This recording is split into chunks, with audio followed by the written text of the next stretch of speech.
Assalamualaikum warahmatullahi wabarakatuh.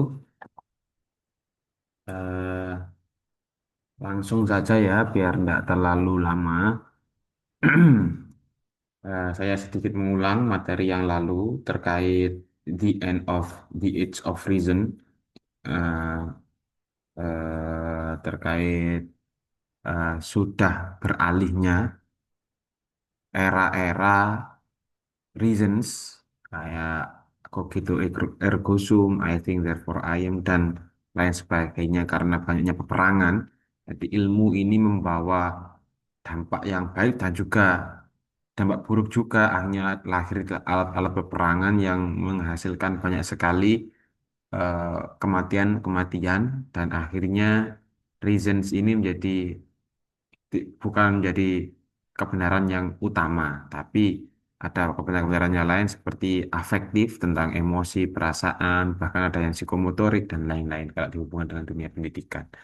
Nah, untuk kali ini juga menyambut tentang materi itu terkait postmodernisme dan era post-truth.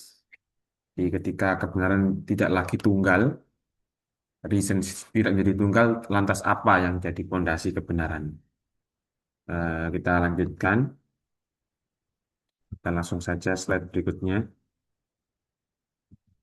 Nah, terus mengapa materi ini penting? Karena kita itu kan hidup di era eh, media sosial ya, banyak informasi yang berlimpah, cepat, opini, terus hoax, terus kebenaran itu bercampur aduk menjadi sebuah hal-hal yang viral dan itu cepat. Oleh oleh karena itu, filsafat ilmu ini membantu memilah mana kebenaran yang sejati dan mana yang hoax gitu ya. Untuk itu tujuan pembelajaran pada mata kuliah ini tentunya mahasiswa diharapkan mampu memahami apa itu definisinya postmodernisme secara benar, terus membaca relasi hubungan antaranya ilmu, bahasa, dan kuasa. Dan terakhir, memahami postur secara kritis dan apa hubungannya kesinambungannya dari keseluruhan rencana di atas. Oke, lanjut ke materi inti. Jadi, kalau kita lihat fenomena sosial, itu kan banyak sekali ya, influencer, podcaster, di media-media sosial seperti TikTok, Instagram, YouTube, dan lain-lain. Itu lebih, influencer ini lebih dipercaya daripada seorang pakar, seorang ilmuwan, seorang profesor, atau orang yang ahli di bidangnya. Tentunya hal ini saya juga menegasi bahwa kalau kita bekerja selama 10.000 jam, kita akan ahli di bidangnya. Saya menegasi itu atau menolak itu karena apa? Kalau hanya melihat 10.000 jam kerja saja, tentunya apa supir taksi sudah menjadi ini pengendara Formula F1 gitu ya, atau eh, Grab atau GoFood atau apa itu Gojek mungkin sudah bisa menggantikan Valentino Rossi karena dia seumur hidupnya bekerja mencari nafkah di situ. Terus apa yang menjadi orang itu menjadi pakar? Tentunya ada eh, permasalahan apa? Ada banyak hal faktor yang menjadikan dia itu pakar seperti adanya kritik terhadap apa yang di bidangnya. Terus kritik itu dia bangun lagi menjadi lebih baik lagi. Kebenarannya itu kebenaran itu diciptakan lagi dan dikritik lagi sehingga membentuk kebenaran yang kokoh. Tentunya itu di sini pakar, ilmuwan, riset itu ya dari hasil riset itu sangat penting. Itu kita hidup di dunia sosial seperti ini. Jadi influencer, podcaster itu ditonton oleh ribuan orang, kepalanya sudah tertembak semua, terinfluence semua. Itu ya yang pertama. Kita hidup di dunia seperti ini. Terus opini viral itu mengalahkan data.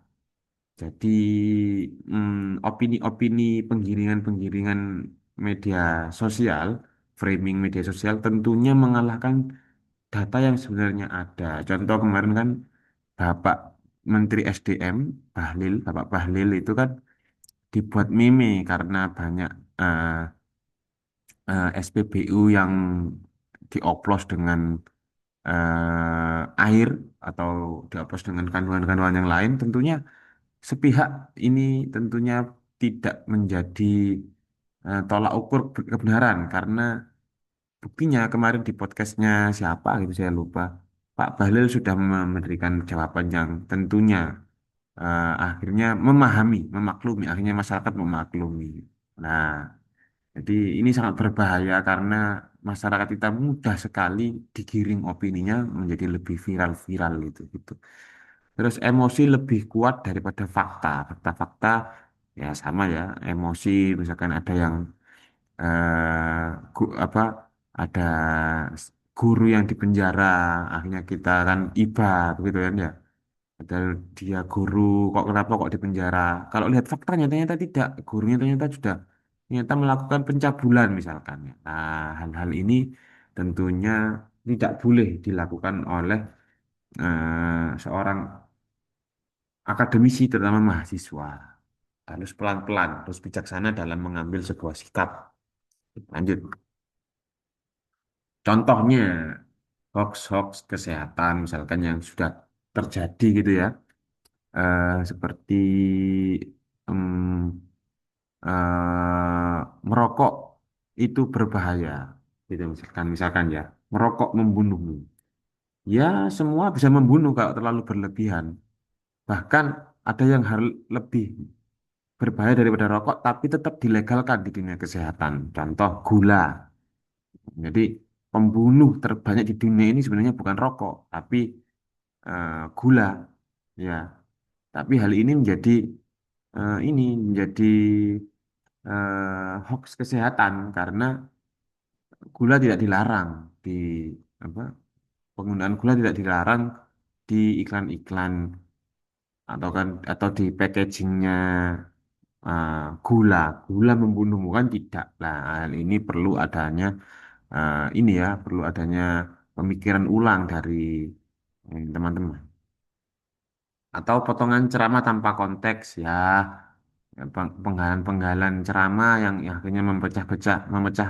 persatuan umat beragama kan banyak juga atau politik identitas di medsos ya kayak kemarin itu kan kami atas nama misalkan ini eh, eh, kelompok Madus gitu nah itu kan menjadi identitas mereka golongan tertentu yang mengatasnamakan golongan tertentu yang bisa menjadikan hal ini menjadi viral tentunya identitas itu melekat dan ini menjadi viral hal ini sering kita jumpai di media sosial saat ini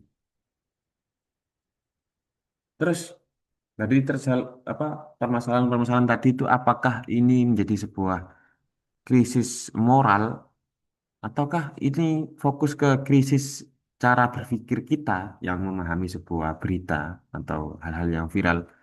Tentunya hal ini akan kita jawab di pembelajaran kali ini filsafat ilmu ya.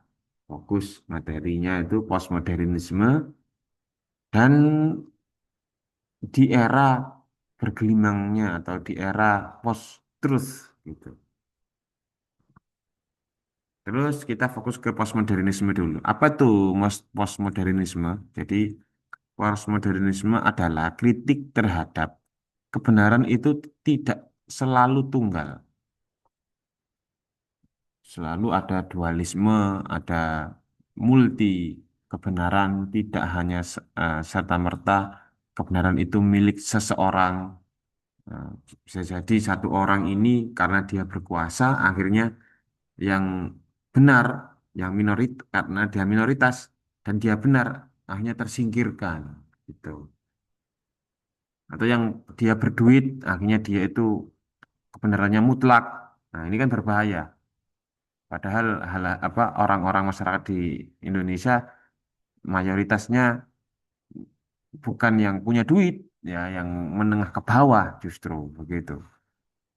Oke, itu kebenaran tunggal itu mengkritik dikritik oleh filsafat postmodernisme ini. Terus objektivitas mutlak. Nah, jadi tidak objektif, objektif mengkritik kebenaran kan biasanya itu kan dilihat secara objektif, ya, secara netral. Tidak ya. Jadi kebenaran itu tidak selalu serta-merta subjektif. Maaf, objektif. Bisa jadi subjektif itu penting karena apa? Hal-hal yang sekiranya masif, banyak orang yang menganggap itu benar, belum tentu hal itu menjadi sebuah kebenaran mutlak. Misalkan ya, objektif ini kan banyak orang yang menganggap hal itu benar. Tapi kan siapa tahu itu ada buzzer kalau istilahnya di Indonesia itu yang menggiring opini sekiranya masyarakat itu menganggap hal itu salah. Padahal yang dibela justru benar. Contoh yang dulu itu kasusnya Yai Mim di Malang itu kan, awalnya itu kan menganggap seluruh Indonesia menganggap Yai Mim itu salah, gila dan lain-lain. Tapi setelah kita lihat ternyata subjektivitas kebenaran ini muncul dengan sendirinya atas perilaku-perilaku yang eh, tidak bisa dijelaskan oleh influencer, tapi muncul sendiri dari subjektifnya si Yai Mim sendiri. Gitu kan. Jadi secara objektif dan subjektif ini, maksudnya kebenaran objektif ini belum tentu. Misalkan contoh, apalagi ya yang masif ya, kebenaran yang kita anggap semuanya itu benar, tapi ternyata salah ya. Justru golongan-golongan tertentu itu yang benar, gitu. Sebenarnya banyak ya kita lihat di media sosial yang kita salah kaprah gitu ya. Ilmu yang terus yang ketiga, postmodernisme itu mengkritik terhadap ilmu yang mengklaim itu netral. Tidak juga. Ilmu itu tidak netral ya. Ilmu itu bisa digunakan secara eh, tidak netral, keberpihakan. Contoh saya sendiri gitu ya. Saya berpihak kepada, misalkan berpihak kepada lingkungan. Jadi ketika saya sudah berpihak kepada lingkungan, saya lebih condong lebih condong mengambil arah, mengambil sikap untuk pro lingkungan gitu ya. Tidak pro industri yang atau pro tambang gitu ya, tidak. Berarti kan tidak netral saya kan karena sudah mengambil sikap untuk mengarah eh, menganggap kalau lingkungan itu penting begitu. Nah, sekarang tidak ada jarang ya zamannya abu-abu netral gitu ya. Kita harus take a side gitu yang mana yang kita menjadi poin penting dalam sebuah ilmu itu. Oke, lanjut. Jadi postmodernisme itu sekali lagi ya, bukan anti ilmu tidak, bukan anti kebenaran juga tidak, dan juga semuanya itu relatif. Ini kesalahpahaman umum, tidak begitu cara kerjanya postmodernisme. Terus bagaimana? Nah, latar lahir postmodernisme itu kekecewaan dulu dulu. Kekecewaan pada era modernisme yang menganggap sains, teknologi itu yang paling utama. Di era modern itu kan ilmu itu yang paling utama. Padahal sekali lagi saya ulangi lagi, ilmu itu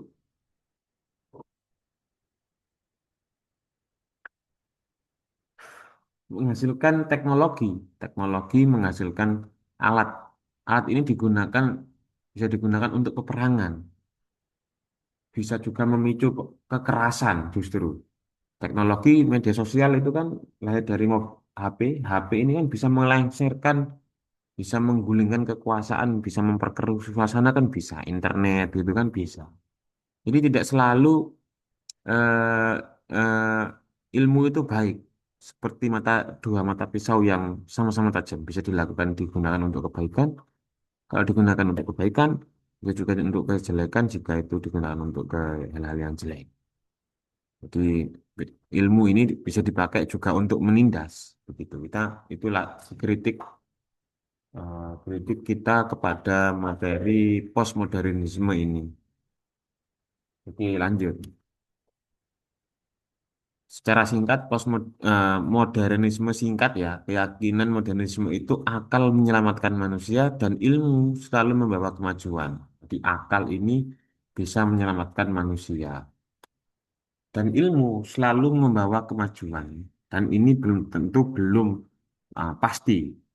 Ya bisa akal menyelamatkan manusia, tapi kalau dilihat-lihat semakin manusia itu berakal, tentunya egonya juga tumbuh. Akhir-akhir ini kan banyak peperangan ya. Banyak, semakin modern bukan berarti umat manusia terselamatkan karena ada ilmu. Justru kita lihat di Ukraina perang, terus di mana? Di Iran perang, di eh, belahan kemarin Venezuela juga perang. Ini Greenland juga ada mau perang. Padahal klaimnya mereka itu negara yang memiliki ilmu yang tinggi. Ya, belum tentu. Itu modernisme singkat. Nah, ini kan ya sudah saya jelaskan ya. Ilmu itu melahirkan senjata. Terus teknologi selalu tidak selalu manusiawi. Terus ada ketimbangan sosial. Ya, kalau teknologi tidak selalu manusiawi, maksudnya apa, Pak? Ya, kalau kita lihat itu kan teknologi manufaktur misalkan ya, membuat hal-hal yang menjadi awalnya itu manual, sekarang sudah bisa diproduksi secara masif. Ini kan terkenal dengan revolusi industri dulu ya. Nah, industri ini tentunya menimbulkan polusi. Polusi mencemari lingkungan. Lingkungan akan berdampak kepada eh, bencana-bencana apa tidak siklus alamnya tidak eh, bersiklus secara baik gitu ya. Banyak tambang-tambang itu kan industri juga. Nah, ini tentunya merugikan umat manusia. Tidak selalu teknologi ini pro dengan manusia ya. Justru kalau kita lihat eh, kita amati ternyata teknologi ini juga punya dampak yang baik buruk pada manusia jika tidak dikontrol dengan bijaksana. Akhirnya apa? Orang yang memiliki ilmu tinggi, yang memiliki teknologi, pengetahuan yang tinggi, ini menjadi semakin kaya, semakin sejahtera. Sementara orang yang tidak memiliki ilmu, semakin hari semakin sengsara gitu ya, semakin menderita, hari demi hari semakin menderita. Hidupnya seperti itu. Ketimpangan, ini namanya ketimpangan sosial. Tentunya ini tidak sehat. Jika ada ketimpangan sosial, akan memicu munculnya anarkisme, terus paham-paham terorisme, itu ya, ada bom-bom di mana-mana, ada kerusuhan di mana-mana. Ini wujud dari sebuah ketimpangan sosial yang kaya semakin kaya, yang miskin semakin miskin. Itu masalah dari modernisme. Terus ini ada modernisme versus postmodernisme. Kalau modernisme itu kebenaran itu dilihat dari universalitas, objektif dan netral. Kalau postmodernisme tidak dilihat dari konteksnya dulu, terus ditafsiri, terus value-nya apa. Satu orang kalau perkataannya benar, menurut postmodernisme itu lebih baik daripada 1.000 orang tapi tidak punya makna.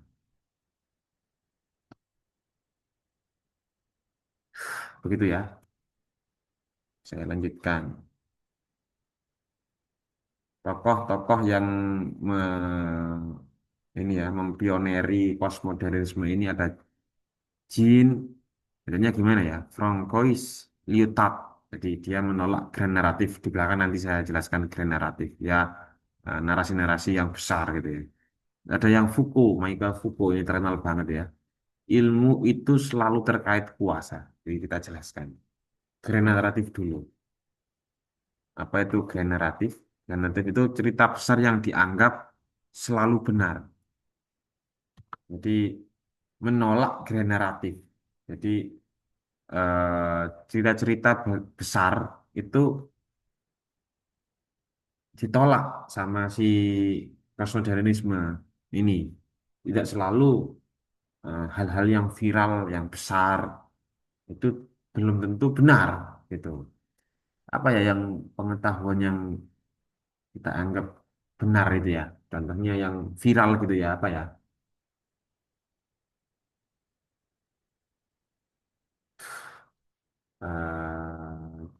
Contohnya, contohnya misalkan ya. Amerika itu negara adidaya, yang adikuasa gitu ya. Kalau menurutnya postmodernisme tidak juga, gitu. Kita lihat datanya. Ternyata masalah perekonomian lebih maju Cina, manufacturing lebih maju Cina. Terkait bahasa lebih banyak multi bahasa etnisnya budayanya itu di Indonesia. Gitu. Terus sisi perdamaian konflik peperangan itu selalu Amerika ikut andil dalam peperangan. Jadi dia tidak adidaya juga, gitu kan? Terus kita harus melihat tidak yang unsur yang kedua, nah, generatif itu tidak boleh digugat. Lah ini ditolak, harus kita tolak seperti itu ya. Misalkan kalau kita lihat itu ya narasinya, kalau pemerintah itu anti kritik misalkan ya, tidak boleh digugat. Itu kalau kena digugat nanti kena pasal KUHP misalkan begitu. Nah, ini tentunya ditolak mentah-mentah oleh postmodernisme. Jadi tidak boleh digugat, hal-hal yang mutlak itu dianggap gak jelas gitu ya. Karena di dunia ini mana ada kebenaran yang absolut, selalu ada anomali, selalu ada hal-hal yang vice versa, yang hitam selalu ada yang putih, dan belum tentu yang hitam itu jelek, dan yang belum tentu juga yang putih itu dia baik. Ya, begitu. Itu generatif. Cita-cita besar itu kita ditolak oleh postmodernisme ini.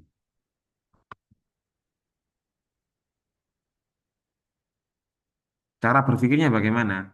Jadi dalam postmodernisme, cara berpikirnya itu eh, selalu berkritik ya, selalu bertanya, siapa yang membuat narasi? Generasi itu siapa yang membuat? Misalkan Indonesia itu Indonesia gelap gitu ya. Siapa yang membuat narasi gelap? Terus ketika Indonesia gelap, siapa yang diuntungkan? Gitu. Ketika Indonesia itu terpecah belah, orang itu kepingin keluar negeri, gitu ya, anak muda kepingin meninggalkan Indonesia, siapa ini yang diuntungkan? Terus siapa yang membuat narasi? Media mana yang menulis cerita Indonesia gelap itu? Hashtag itu muncul awalnya dari mana? Itu selalu seperti itu. Kita mahasiswa tentunya harus pandai-pandai. Nah, dalam hal ini ahlinya nih Ferry Irwandi nih, pernah mengungkap buzzer-buzzer itu. Tentunya ini tidak lepas dengan politik ya. Lanjut. Oleh karena itu, ilmu ini sebagai diskurs, sebuah wacana. Ilmu itu sebagai wacana. Ilmu itu dibentuk oleh bahasa. Dalam eh, kasus-kasus yang kita lihat itu yang viral-viral, tentunya bahasa ini perannya sangat penting dalam memframing, memberitakan sebuah berita, entah itu hoax, entah itu tidak hoax, gitu ya. Bahasa itu menjadi to- ujung tombak. Story that we live by, cerita yang mengelilingi nah, atau yang lagi viral, yang kita scroll-scroll TikTok itu tentunya dibentuk oleh bahasa. Dan bahasa ini juga dipengaruhi, wacana ini juga dipengaruhi tidak hanya bahasa ya, dipengaruhi juga oleh budaya. Budaya di Indonesia misalkan budayanya itu orangnya agamis gitu ya. Jadi koruptor-koruptor itu merasa diuntungkan karena eh, hukumannya diringankan karena asas-asas humanisme, asas-asas tidak tega di Indonesia kan tinggi sekali. Yang sopan nantinya akan bebas gitu ke di penjara terus sopan gitu kan akhirnya kan bebas. Terus ada yang terakhir, wacana itu dibentuk oleh kepentingan. Jadi ketika ada ini ya, ketika ada musim-musim politik gitu ya, bahkan sekarang pun gitu ya, para para pejabat pemerintah di Indonesia itu kan selalu membuat pasti ya, pasti dia nggak pasti sih, biasanya membuat media sosial. Tentunya ketika mereka berbuat sesuatu yang baik, kan kalau diviralkan, mereka ada kepentingan, ada motif. Kenapa kok dia menolong orang? Gitu. Oh, ternyata dia mau nyalon ah, jadi gubernur, misalkan begitu. Nah, kok ada motif, selalu ada, kita harus punya dual assumption, ada logik kita hubungkan dengan motifnya apa, begitu ya. Nah, dan ini kita pelajari hari ini. Bahasa, sosial budaya ini ya, sama kepentingan. Bahkan bahasa juga bisa membentuk realitas, ya. Bukan realitas yang membentuk bahasa. Bahasa juga bisa membentuk sebuah realitas. Nah, terus cara, misalkan apa? Nah ini, cara kita menyebut sesuatu, misalkan apa ya, hal-hal yang eh, hal-hal yang sekarang jadi tren itu hashtag kita kalau lihat di TikTok sekarang, misalkan saya langsung ya lihat TikTok ya, sekarang yang viral apaan, bisa kita lihat ini kan, tinggal dikasih hashtag gitu kan sudah jadi viral, jadi kita tinggal, nah ini apa ini, eh,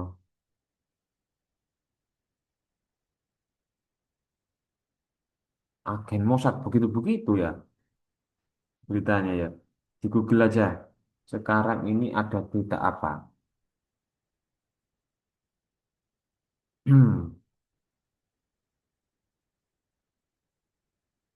Nah, misalkan kemarin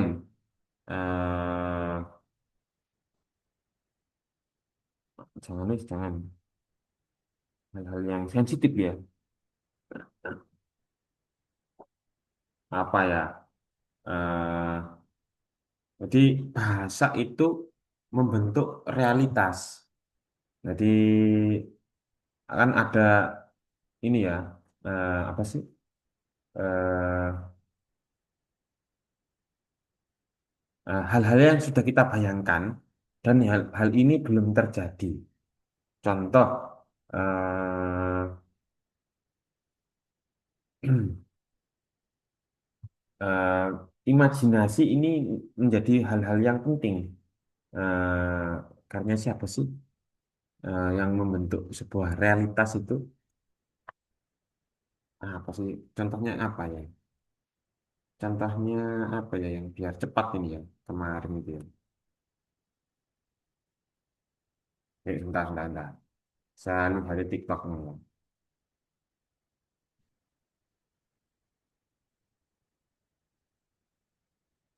Di sini contohnya seperti yang metal itu jangan peperangan gitu ya.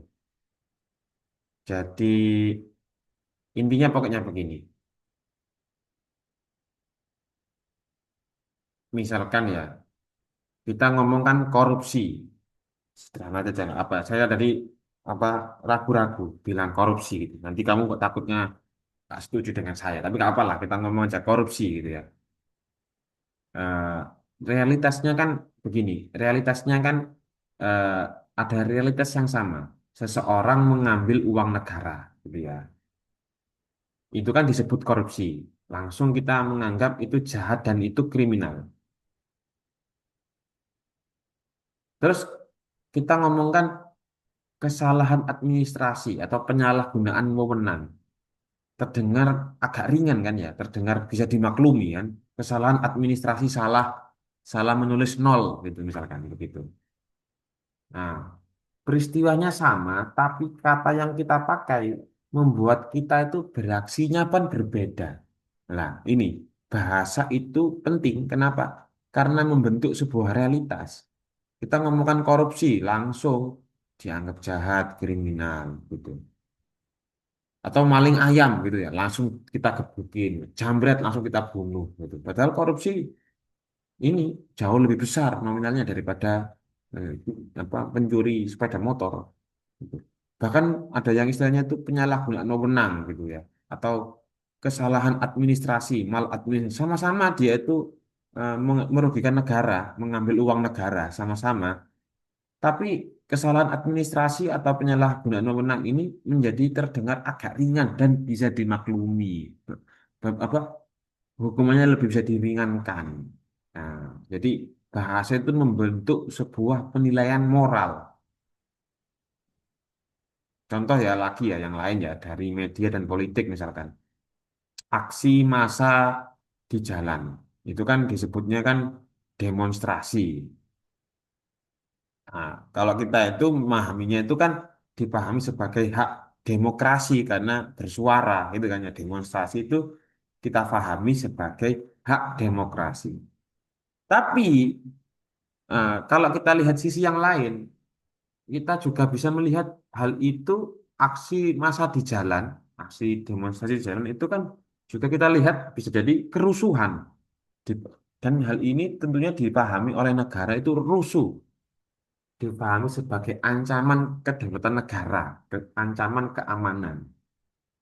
Padahal orangnya sama, tempatnya yang sama, waktunya sama, yang beda cuman kata-katanya, demonstrasi dan kerusuhan. Media media massa menulis kerusuhan terjadi di Monas, menuntut hak para buruh. Sudah berbeda dengan para buruh mendemo hak-haknya untuk segera diterimakan, misalkan begitu. Beda tentunya, ya.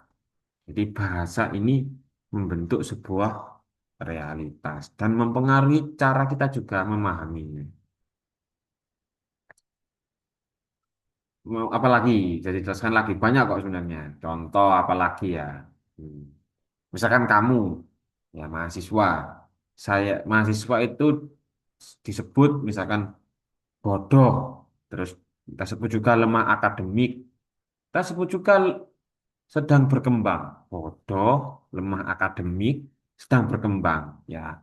Jadi label bahasa ini bisa menentukan apakah seorang itu putus asa atau termotivasi, ya kan ya. Kalau sedang berkembang tentunya lebih positif kan. Kalau bilang kamu bodoh, gitu kan, tentunya lebih pasif, putus asa lah. Ya begitu. Intinya postmodernisme itu tidak mengatakan realitas itu bohong, kan? Tapi mengatakan bahwa cara kita berbicara tentang realitas menentukan cara kita memahaminya. Jadi ilmu itu sebagai wacana tadi di sini. Yang pertama yang fokus pertama itu bahasa. Itu ya, lanjut. Sekarang ilmu itu kekuasaan, ilmu dan kekuasaan. Di sini ada pernyataan penting, siapa yang menentukan topik riset, siapa yang membiayai, dan siapa yang diuntungkan. Sama kayak tadi ya motifnya postmodernisme itu seperti ini memang. Jadi ilmu itu tidak pernah lahir di ruang kosong, tetapi selalu berada di dalam sebuah relasi kekuasaan. Bukan berarti ilmu itu jahat ya, bukan ya, tetapi ilmu itu selalu dipengaruhi oleh siapa yang punya kuasa, siapa yang memenangkan peperangan, siapa yang berkuasa. Itu ilmu. Misalkan nomor satu ini, siapa yang menentukan topik riset? Nah, jadi tidak semua topik itu dalam sebuah riset itu punya peluang yang sama. Topik yang dianggap menguntungkan, misalkan strategis, terus sesuai dengan kepentingan tertentu atau lebih mudah diteliti, tentunya hal ini menjadi yang lebih penting. Ya, riset teknologi misalkan atau industri itu kan di Indonesia kan tentang riset tentang teknologi dan industri itu kan banyak. Tetapi coba saya lihat, tanyakan ke kamu sendiri. Riset tentang penderitaan masyarakat kecil. Nah, ada nggak riset tentang ya ada Pak, tapi sedikit kan? Iya dong, iya kan? Selalu ke riset tentang teknologi dan industri. Tapi kalau riset ke masyarakat kecil, penderitaan masyarakat kecil tentunya sedikit. Bukan berarti riset kepada sosial masyarakat itu tidak penting, tapi sering tidak dianggap prioritas. Yang dianggap prioritas itu fokusnya ke riset teknologi dan industri. Terus siapa yang membiayai? Nah, pernyataan kedua siapa yang membiayai ini fokusnya itu penelitian kan butuh dana. Kalau meneliti kayak kita dosen itu kan butuh dana. Dana kan datang dari negara. Ada juga yang CSR dari industri atau dari lembaga-lembaga sosial tertentu gitu ya. Jadi hal ini tentunya bisa didanai kalau menguntungkan sponsor, menguntungkan negara, menguntungkan industri tertentu gitu ya. Terus riset yang mengkritik negara, mengkritik industri, tentunya sulit lolos yang nggak akan dibiayai. Jadi ilmu itu yang tidak dibiayai sering tidak pernah lahir, sering tidak pernah lolos gitu ya, muncul gitu ya. Jadi kekuasaan ekonomi ini ternyata mempengaruhi pengetahuan, bukan pengetahuan yang mempengaruhi sebuah ekonomi, tapi ekonomi kapital yang mempengaruhi pengetahuan. Lantas siapa yang diuntungkan nomor tiga ini? Nah, terus siapa yang diuntungkan dari hasil riset ini? Tentunya apakah hasil riset ini benar-benar untuk masyarakat atau hanya kelompok-kelompok tertentu? Contoh ya, teknologi mahal, misalkan teknologi mahal, hanya dinikmati oleh segelintir orang saja. Kebijakannya berbasis data, tapi merugikan kelompok-kelompok yang lemah, yang tidak punya uang. Jadi ilmu itu bisa menyelesaikan masalah, tapi juga bisa memperlebar ketimpangan sosial. Karena ilmu selalu punya dampak politis. Misalkan apa ya?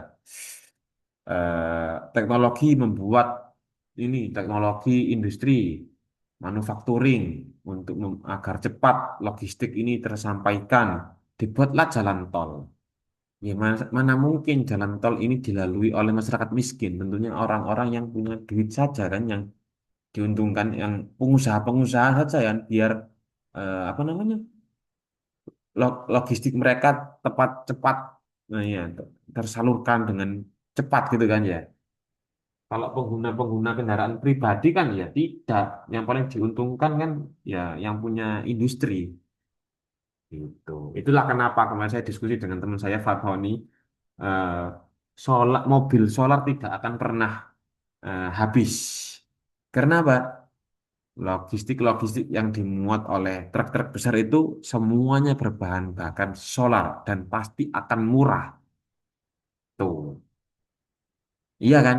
Iya, tentunya jarang sekali ada yang riset menemukan sepeda yang menggunakan bahan bakar solar. Iya kan? Tidak ada kan? Adanya kan pakai bensin. Apakah ada pakai solar? Tidak ada, karena yang menggunakan motor listrik tentunya masyarakat miskin. Begitu. Ya. Inilah post-truth. Apa? Ilmu sebagai wacana, bahasa sudah, ilmu sebagai dan kekuasaan juga sudah. Lanjut ke selanjutnya. Implikasi penting. Ilmu itu tidak bebas nilai dan tidak netral sepenuhnya. Maksudnya apa ini? Jadi, eh, apa ya? Hmm, ilmu itu ilmiah, tetapi tidak pernah sepenuhnya bebas dari nilai dan sebuah kepentingan. Ini bukan saya menuduh ilmu itu jelek, tidak ya. Tapi ini yang saya pahami secara filosofis seperti itu. Ketika kita mengatakan ilmu tidak bebas nilai, bukan berarti juga ilmu itu ternyata pembohong, tidak. Jadi nilai value ya dalam sebuah ilmu itu masuk sejak pemilihan topik. Ini fokusnya ke riset ya. Tujuan riset, cara hasil yang digunakan. Karena apa? Ilmuwan itu adalah manusia, bukan mesin. Jadi riset tentang penciptaan sepeda listrik atau sepeda yang berbahan bakar. Kalau listrik ini kan menguntungkan orang yang memiliki tambang nikel, ya kan? Ya kan? Solar. Iya, nggak pernah ada kan di sepeda listrik di apa sepeda sepeda motor berbahan bakar solar. Nah, ini kan berarti kan ilmuwan-ilmuwan itu ini manusia biasa, bukan mesin. ada tendensi gitu ya. Atau ini weh, contoh contoh yang lain, jangan ngomongin sepeda. Riset tentang senjata, misalkan. Ini kan tentunya untuk keamanan, untuk negara ini berdaulat gitu ya. Ada nilai-nilai kekuasaan di situ gitu ya. Biar eh, orang negara yang memiliki senjata nuklir ini kan ada kekuasaan tertentu dan keamanan biar orang itu nggak nyerang gitu ya.